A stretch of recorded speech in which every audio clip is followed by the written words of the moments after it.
Georgia's doing incredibly well right now, and it's doing well in virtually every industry. One of the things that I've been pointing out recently is that in manufacturing employment, Georgia is actually leading the nation in manufacturing employment. Part of that has been a rebound in the carpet industry. Dalton is doing much better than it's done in recent years. Really, all of Northwest Georgia is doing much better. Savannah is probably seeing some of the strongest percentage gains. Some of that reflects growth at the port and the logistics industry. That part of the economy has actually slowed a little bit more recently because of the global economic slowdown. Augusta is doing much better. The expansion at Fort Gordon, construction of Plant Vogel, both helping drive growth there. The Atlanta area, greater Atlanta, really extending up to Gainesville and Athens, still accounts for about 2/3 of Georgia's job growth.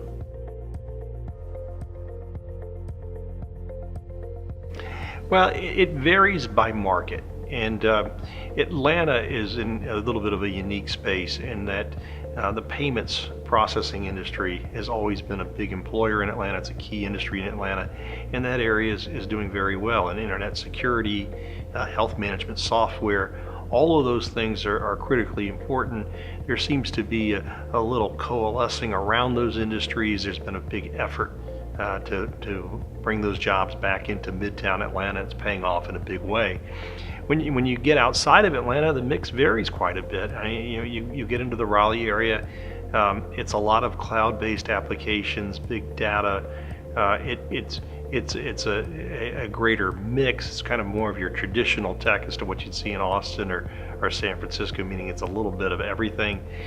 In Charlotte, it's more financial services. Nashville's seen a big influx of financial services. In Orlando, a lot of it's in healthcare and biotech. But still a lot of their growth comes from traditional sectors. Tourism, travel and leisure are still very important in Orlando, but job growth outside of the tourist sector is actually stronger than it is in the tourist sector. One of the things that we've seen change in the last couple of years is that we've seen an increase in corporate relocations.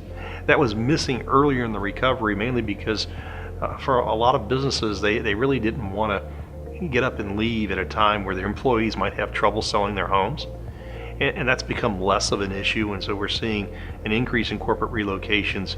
It's very notable here in Atlanta with companies like Mercedes setting up in Sandy Springs, but it's also helping drive growth in Nashville and Charlotte and Raleigh, leading to an influx of new residents, helping the housing market, and also leading to a rebound in commercial construction.